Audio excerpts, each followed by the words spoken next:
Internal surface or the interior of the skull. The interior of the skull is naturally subdivided into three divisions. As you can see, this is anterior cranial fossa, middle cranial fossa, and the posterior cranial fossa.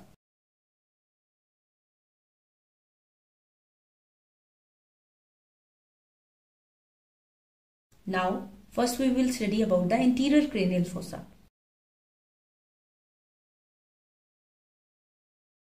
The anterior cranial fossa is bounded anteriorly and laterally.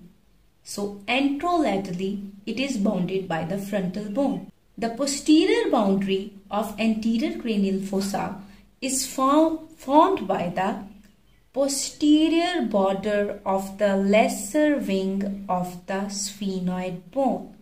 Let me tell you, this is the lesser wing of the sphenoid bone.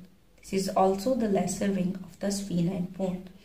And the anterior projection of the lesser wing of the sphenoid bone is called as anterior clinoid process. This is anterior clinoid process. And this is called as the sulcus chiasmaticus. Sulcus chiasmaticus is a prominent edge which is present on the body of the sphenoid bone. So this was the boundaries of the anterior cranial fossa. Now let's talk about the floor of the anterior cranial fossa. In the floor, the front is formed by the frontal crest. So this frontal crest included into the floor and also included onto the front aspect. This is called as the frontal crest. The middle part of the floor or the median part of the floor is formed by a sieve-like plate which is called as cribriform plate, and this cribriform plate is a part of ethmoid bone. There is a projection which is arising from the cribriform plate of the ethmoid bone. This projection is called as crista galli. Crista galli. The posterior part of the median surface or the floor of the anterior cranial fossa is formed by the body of the sphenoid bone. And this part of the body of the sphenoid bone is called as jugum sphenoidale. Jugum sphenoidale. The lateral part of the floor is formed by the orbital plate of the frontal bone.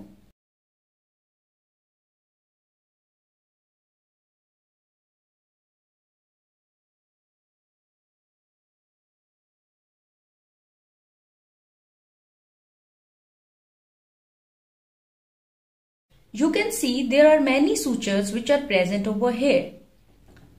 The suture which is present between the cribriform plate of ethmoid bone and the orbital plate of the frontal bone is called as frontoethmoidal suture. The suture which is present between the cribriform plate of the ethmoid bone and the body of the sphenoid bone, this is called as sphenoethmoidal suture. This is sphenoethmoidal suture. And the suture which is present between the sphenoid bone and the orbital plate of the frontal bone is called as frontosphenal suture or the sphenofrontal suture.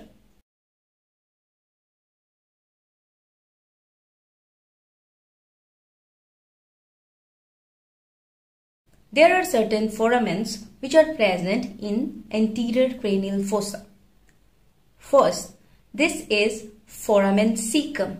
There are two foramens which are larger and they are present in the cribriform plate of ethmoid bone.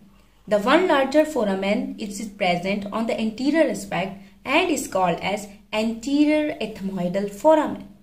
And one is present on the posterior aspect and that is called as posterior ethmoidal foramen.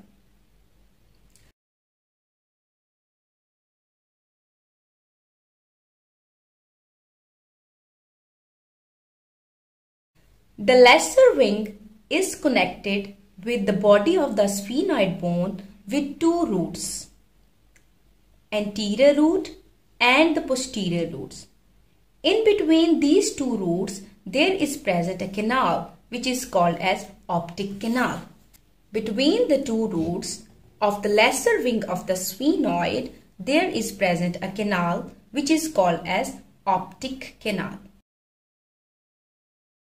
Now I will quickly repeat the anterior cranial fossa on the original skull.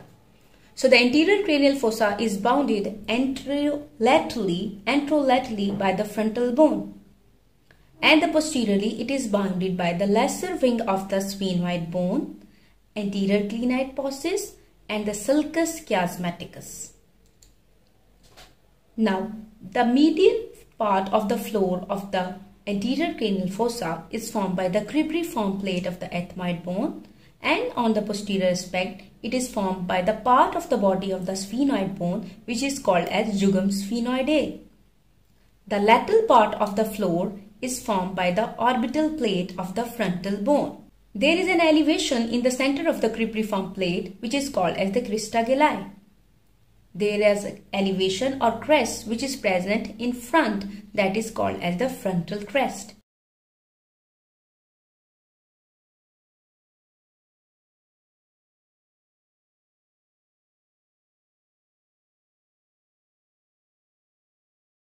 There are sutures which are present between the cribriform plate of the ethmoid and the orbital plate of the frontal bone. Frontoethmoidal suture between the body of the sphenoid bone and the cribriform plate is the sphenoethmoidal suture. The suture which is present between the frontal bone and the sphenoid bone is called as frontosphenoidal suture.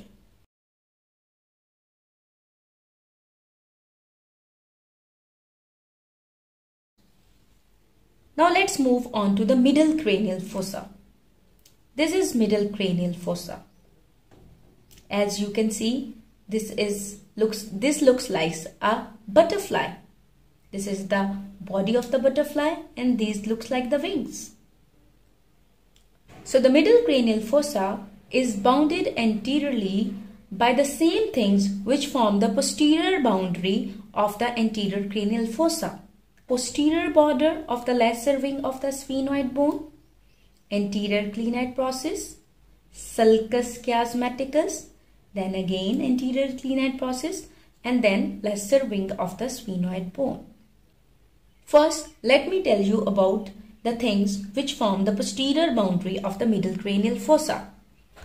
This is petrous temporal bone, or the petrous part of the temporal bone. This is posterior part of the body of the sphenoid bone. This is again the petrous part of the temporal bone. So the posterior boundary of the middle cranial fossa is formed by the superior aspect of the petrous part of the temporal bone, or the superior surface of the petrous part of the temporal bone. This is the dorsum sale, which is the part of the posterior part of the body of the sphenoid bone, and then again the superior surface of the petrous part of the temporal bone. Now let's come to the floor. The median part of the floor is formed by the body of the sphenoid bone. This is the body of the sphenoid bone, and the lateral part of the floor is formed by the greater wing of the sphenoid bone, the squamous part of the temporal bone, and the anterior surface of the petrous part of the temporal bone.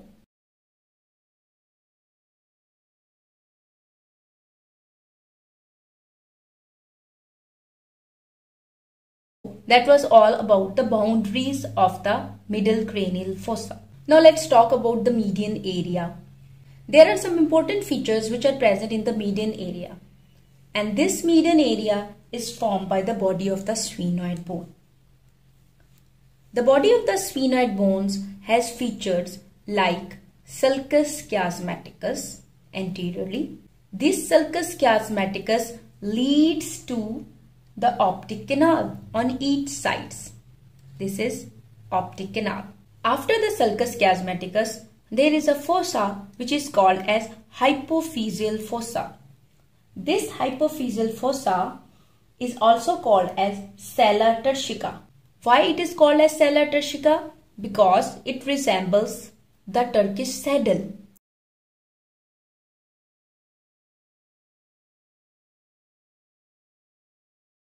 So this sella turcica has two parts. The anterior part is called as tuberculum sella. This is tuberculum sella. The middle part is hypophyseal fossa, which lodges the pituitary gland. And the posterior part is called as dorsum sella. Just like the anterior clinite process, the dorsum sella has two bony edges, which is called as posterior clinite processes. This is posterior clinite processes. Here it is little bit broken, but this is posterior clinite process.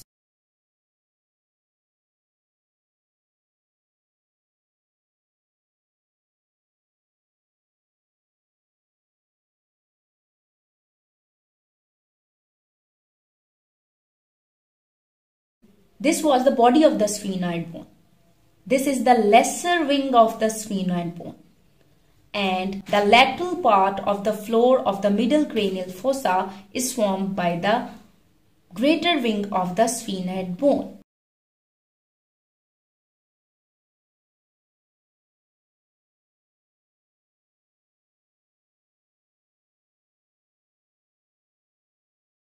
Now the lateral area of the middle cranial fossa is formed by the greater wing of the sphenoid bone and the squamous part of the temporal bone and the anterior surface of the petrous part of the temporal bone. You can see the sutures.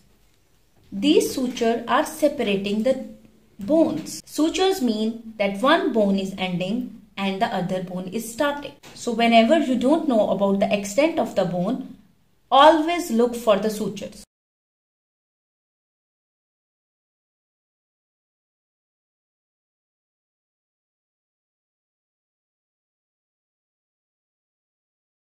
Now, there are some important features or the foraminas which are present in the middle cranial fossa. On the lateral aspect, there is present an important fissure which is called as superior orbital fissure. This superior orbital fissure is present below the lesser wing of the sphenoid bone, or it is present between the lesser wing of the sphenoid bone and the greater wing of the sphenoid bone. This superior orbital fissure opens into the orbit.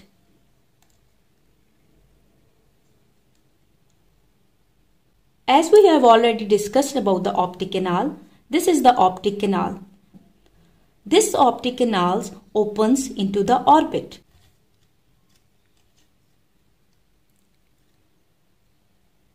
So you can see this is the optic canal which opens into the orbit. After the superior orbital fissure, there is present another foramen which is called as Foramen Rotandum. This is Foramen Rotandum. This foramen leads into pterygopalatine fossa. After the Foramen Rotandum, there is present Foramen ovale. This is Foramen ovale. This foramen leads into infratemporal fossa. After the foramen ovale, there is present a small foramen which is called as Foramen spinosum. As you can see, it is very small. It also leads into infratemporal fossa. And the last one is Foramen lacerum. This is irregular foramen which opens into the carotid canal, or the carotid canals opens into the Foramen lacerum. This is Foramen lacerum.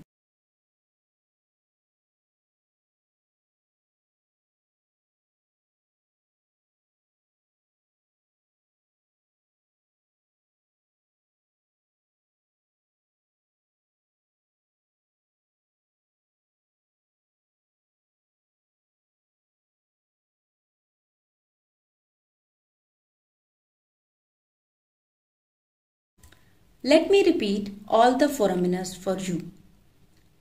Optic canal. This is optic canal.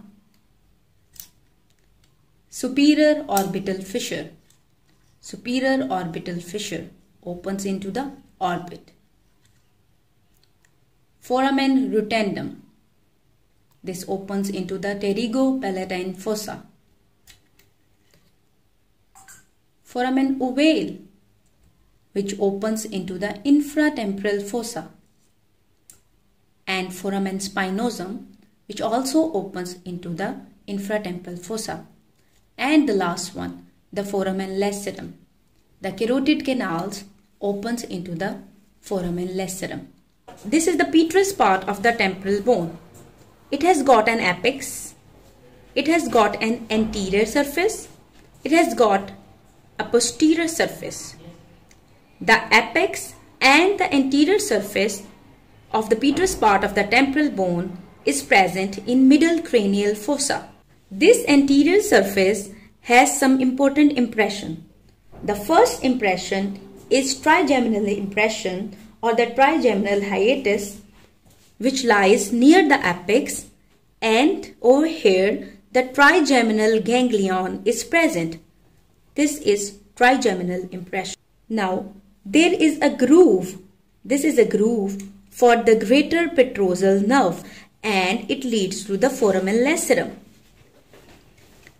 Anteriorly, there is also a groove for the lesser petrosal nerve, and this lesser petrosal nerve grooves opens towards the foramen ovale. After the impression, there is an eminence which is present over here. The eminence which is present over the anterior aspect of the petrous part of the temporal bone. This is called as arcuate eminence.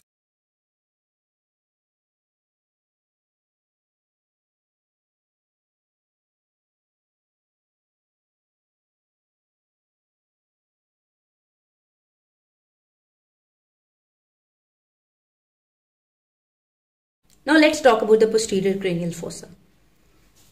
The posterior cranial fossa is bounded anteriorly by the same objects which were forming the posterior boundary of the middle cranial fossa. So the anterior boundary of the posterior cranial fossa is the superior border of the petrous part of the temporal bone and the dorsum cella. The posterior boundary is formed by the squamous part of the occipital bone. This is squamous part of the occipital bone. On each side, there is present mastoid part of the temporal bone and a little bit mastoid angle of the parietal bone.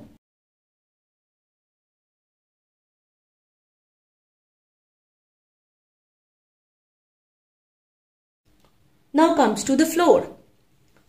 The floor of the posterior cranial fossa is divided into a median part and the lateral part. The median part of the floor is formed by the posterior aspect of the dorsum cella, and this sloping area is called as clivus. After this sloping area or the clivus, there is present a big foramen which is called as Foramen Magnum. And behind the Foramen Magnum, this is the squamous part of the occipital bone. The lateral part of the floor is formed by the condylar part of the occipital bone. As you can see, the occipital bone is having different parts. This was the basilar part. This was the condylar part, and this is the squamous part.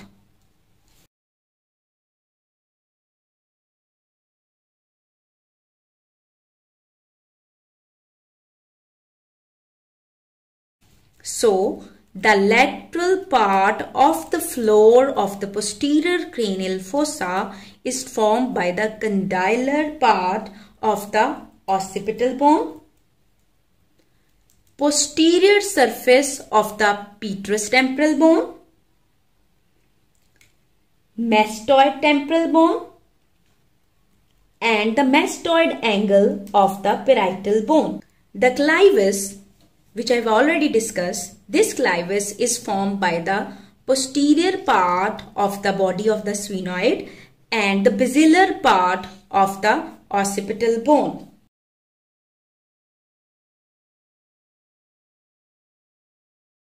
Now the squamous part of the occipital bone bears important structures. This is called as internal occipital protuberance. From the internal occipital protuberance, there emerges a line which goes toward the foramen magnum. This is called as internal occipital crest.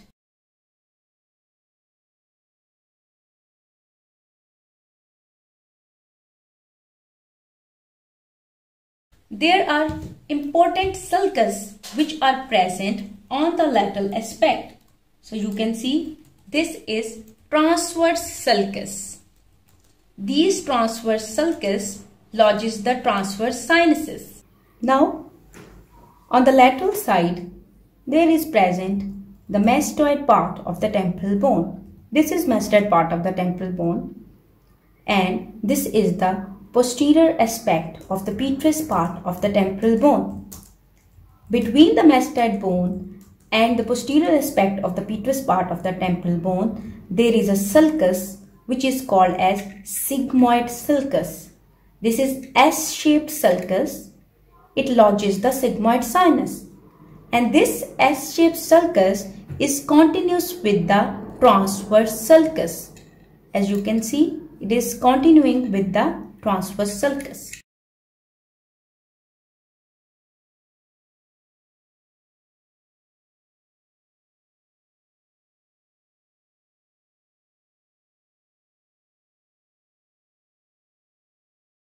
Now let's talk about the foraminas of the posterior cranial fossa. This is internal acoustic meatus. It opens into the internal ear or the labyrinth, which is present in the petrous part of the temporal bone. This is internal acoustic meatus. Next one is jugular foramen. The jugular foramen is the largest foramen, and it is present at the junction of the petrous part of the temporal bone and the occipital bone. This is jugular foramen. And the last one is the hypoglossal canal. This hypoglossal canal is present on the condylar part of the occipital bone. This is hypoglossal canal.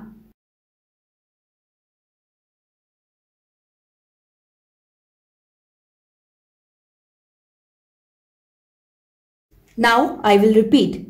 This is jugular foramen.